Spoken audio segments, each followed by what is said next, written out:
ध्रुव को किसी के कदमों की आहट से इस बात का एहसास हुआ कि वाकई में कोई ना कोई उसकी तरफ आ रहा था।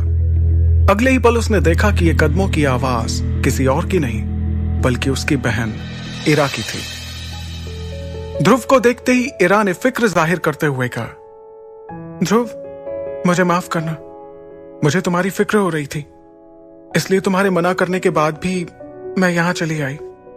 ध्रुव ने अपनी नाराजगी को भुलाकर थोड़ी हैरानी के साथ पूछा, लेकिन तुम्हें कैसे पता चला कि मैं इस वक्त यहीं पर मिल सकता हूं? इरा ने कहा, मैं जानती हूं ध्रुव कि तुम अपनी मां से कितना प्यार करते हो, इसलिए मुझे विश्वास था कि तुम मुझे यहीं मिलोगे।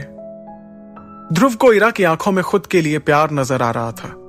अगले ही पल इरा ने ध्रुव से कहा, ध्रुव चाहे तुम्हारे सामने कितनी भी मुसीबतें क्यों ना हो, मैं हमेशा तुम्हारे साथ हूं।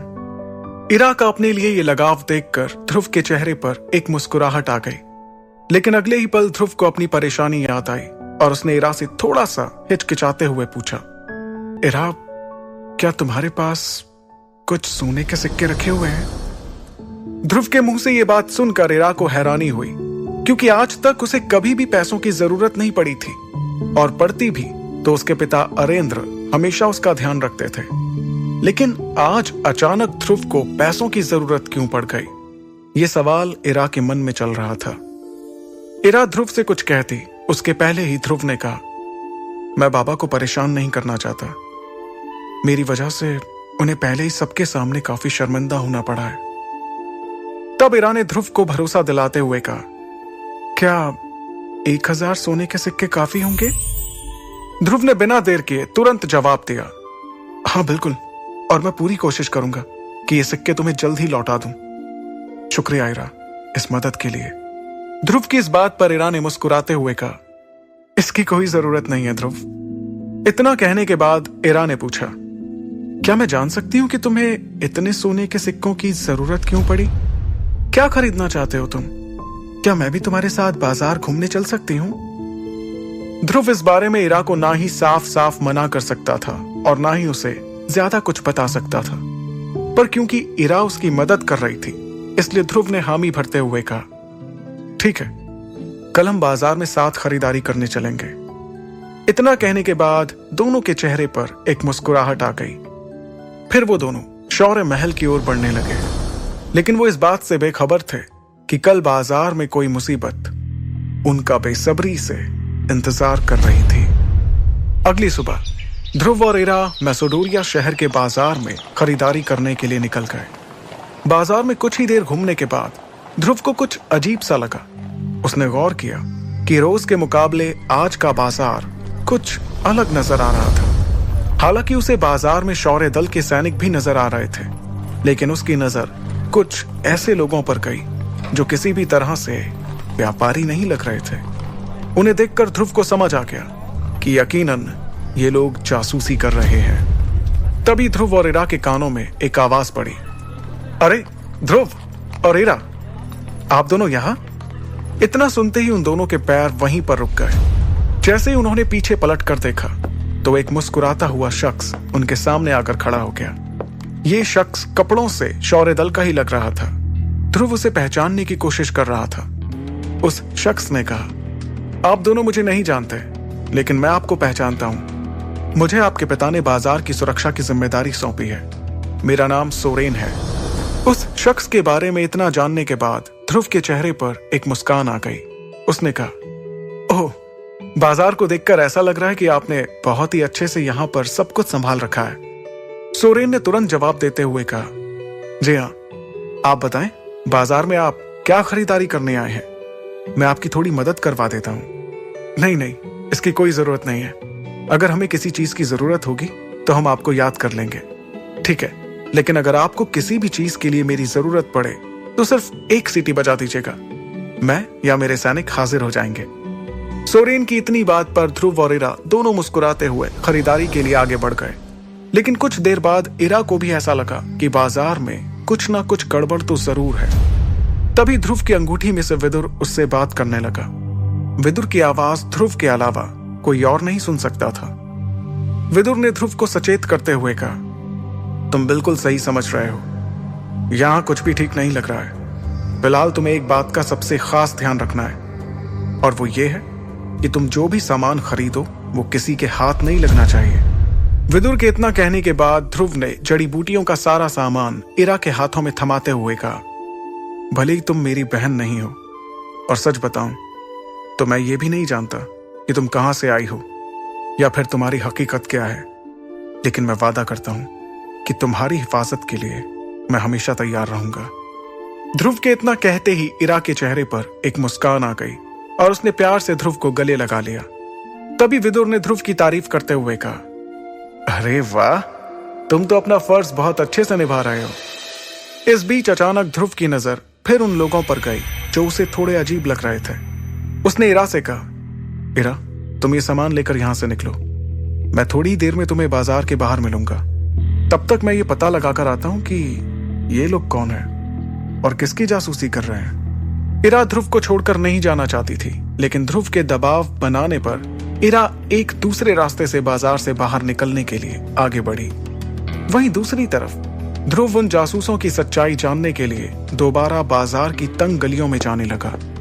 इरा अभी आगे बढ़ी ही थी कि कोई उसका रास्ता रोककर उसके सामने खड़ा हो गया। इरा ने जैसे ही अपनी नजरें उठाई तो देखा कि उसके सामने एक लंबा चौड़ा लड़का खड़े होकर मुस्कुरा रहा था। उसकी गर्दन पर कंकाल का एक टैटू बना हुआ था।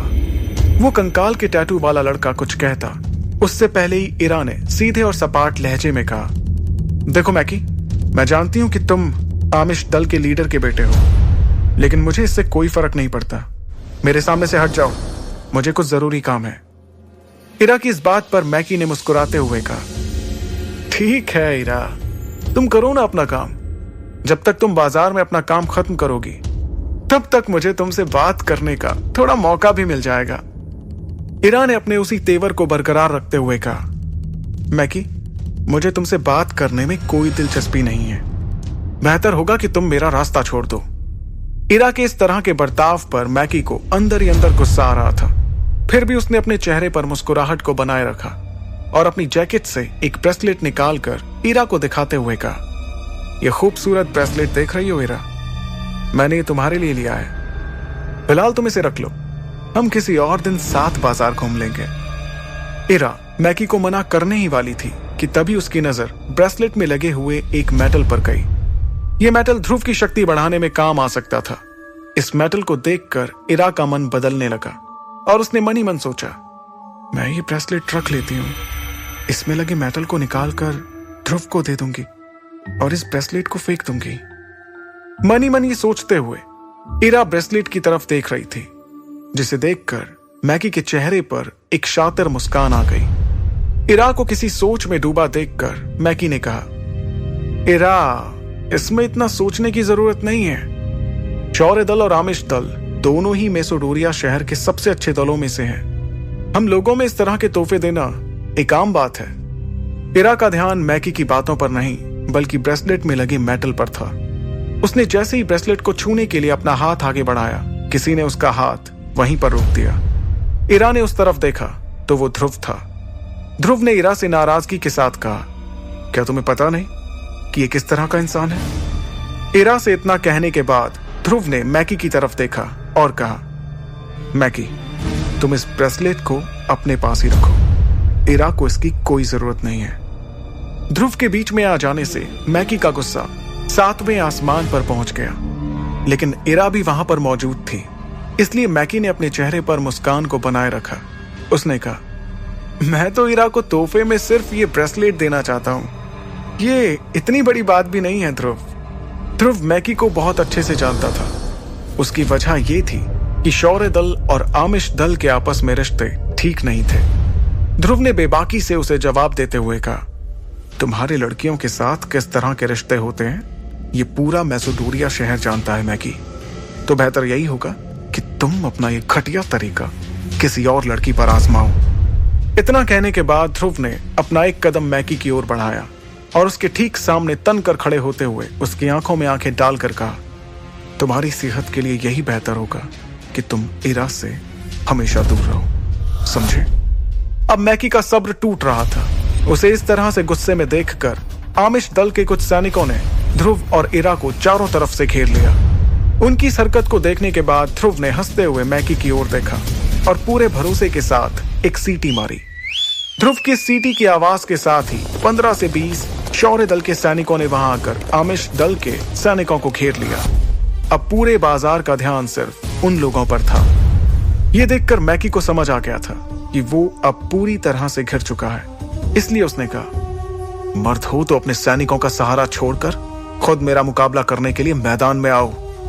ध्रुव ने उसकी इस बात का साफ साफ जवाब देते हुए कहा, तो तुम मुझसे यहां पर मुकाबला करना चाहते हो, और तुम्हारे हिसाब से अगर मैं मर्द हूं तो मैं तुमसे मुकाबला करूं? हाँ, अगर मर्द हो तो अकेले मेरा मुकाबला करो। मैकी की इस बात पर ध्रुव ने अपनी चतुराई दिखाते हुए कहा, ठीक है, अगर ऐसी ही बात है तो बताओ तुम्हारी उम्र क्या है? ध्रुव के इस सवाल का मैकी ने कोई जवाब नहीं दिया। तब ध्रुव ने कहा, मैकी, तुम 23 साल के हो और मैं 15, यानी मैं तुमसे उम्र में काफी छोटा हूं। तो क्या तुम सच में मेरे साथ मुकाबला करना चाहते हो? ध्रुव के इतना कहते ही वहां मौजूद भीड़ का ध्यान उन दोनों पर चला गया। ध्रुव का इस तरह का बर्ताव देखकर मैकी को थोड़ा अजीब लग रहा था। तभी ध्रुव ने वहां मौजूद भीड़ का ध्यान अपनी ओर खींचकर मैकी पर हंसते हुए कहा, देखो देखो, सभी देखो जरा, आमिष दल के लीडर का बेटा मैकी मुझसे एक बच्चे से लड़ना चाहता है, और मैंने तो अभी तक यूथ सेरेमनी में भी हिस्सा नहीं लिया है। मुझ जैसे को हराकर आमिष दल अपनी शक्ति का प्रदर्शन करना चाहता है। ध्रुव की इस बात पर बाजार की भीड़ ठहाकों के साथ मैकी पर हंसने लगी। अपने आप पर इतने लोगों को हंसता हुआ देखकर मैकी थोड़ा सा हड़बड़ा गया। अब उसे भी ये बात समझ आ गई थी कि ध्रुव अपनी कम उम्र का फायदा उठाकर सबके सामने उसका मजाक बना रहा था। तभी उसने ध्रुव के पास आते हुए कहा, इस बार तेरी किस्मत अच्छी थी जो तू बच गया। ये भी एक तोहफा लाऊंगा, और वो तोहफा बहुत दर्दनाक होगा। इतना कहते हुए मैकी मुस्कुराकर अपने सैनिकों के साथ वहां से गुस्से में जाने लगा। वो आगे बढ़ा ही था कि अचानक उसने तुरंत पलटकर ध्रुव की तरफ देखा और सवाल किया, अरे हाँ, मैं एक बात तो पूछना भूल ही गया। मैंने सुना है कि जयान परिवार ने तुम्हारे परिवार के साथ रिश्ता तोड़ दिया है। क्या ये बात सच है? ये कहते ही मैकी ध्रुव पर हंसने लगा और फिर दोबारा अपनी बात को आगे बढ़ाते हुए कहने लगा, सच कहूं तो ये अच्छा ही हुआ, क्योंकि तुम एक शून्य हो जिसकी जोड़ी शायद लारा के साथ कभी नहीं जमती। मैकी ने लारा की बात को बीच में लाकर एक बार फिर से ध्रुव के जख्मों को कुरेद दिया था। ध्रुव गुस्से में कुछ कर बैठता, इससे पहले ही अंगूठी में से विदुर ने उसे खामोश रहने का इशारा किया और मैकी उस पर हंसते हुए वहां से चला गया।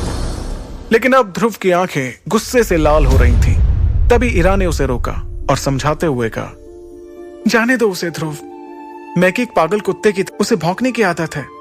इरा की बातों को मानकर ध्रुव ने अपने आप को संभाला और खुद से कहा, आमिष दल के लोगों का हमारे इस बाजार में घूमना सही नहीं है। इनके बारे में जरूर कुछ ना कुछ करना पड़ेगा। ध्रुव के गुस्से को शांत करने के लिए इरा ने कहा, क्या हमें कुछ और सामान भी खरीदना है या फिर हम घर चलें? नहीं, अभी हमें कुछ और सामान भी लेना है। ठीक है, तो चलो हम जल्दी यहां से चलते हैं। फिर थोड़ी ही देर में एक दुकान पर ध्रुव को एक चमकदार काला पत्थर दिखा, जिसे देखकर ध्रुव के कदम वहीं रुक गए, क्योंकि अंगूठी में से विदुर ने ध्रुव को वो काला पत्थर खरीदने का इशारा किया था। ध्रुव ने उस पत्थर को उठाया और उसे गौर से देखने लगा। जब इरा ने ये देखा तो उसने ध्रुव से पूछा, क्या तुम इस चमकदार पत्थर के बारे में कुछ जानते हो? ध्रुव अभी भी गौर से उस चमकदार पत्थर को देख रहा था। उसने इरा के सवाल का जवाब देते हुए कहा, नहीं, मैं नहीं जानता। तो क्या हम ये खरीदने वाले हैं? हाँ, हम ये खरीदने वाले हैं। ओफो ध्रुव, जब तुम इसके बारे में कुछ जानते ही नहीं हो तो फिर इसे क्यों खरीदना चाहते हो? पता नहीं, बस मेरा मन कह रहा है कि मुझे ये खरीदना चाहिए। उस चमकदार पत्थर को गौर से देखते हुए ध्रुव ने मन ही मन कहा, अब होगी मेरी असली ट्रेनिंग शुरू। आगे की कहानी जानने के लिए सुनते रहिए